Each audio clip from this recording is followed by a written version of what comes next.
சுக்கிரன் பார்வை படுதல் வேண்டின் எங்கள் இறைவன் கணபதி இடக்கையின் கீழே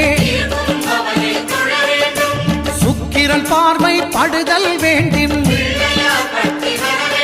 எங்கள் இறைவன் கணபதி இடக்கையின் கீழே புத்திர பாக்கியம் தருகிற பகவான் சுக்கிரன் அங்கே குடியிருப்பான். அவன் கற்பக கடவுளை கண்டவர் தமக்கு பொன் பொருள் அள்ளி கொடுத்திடுவான்.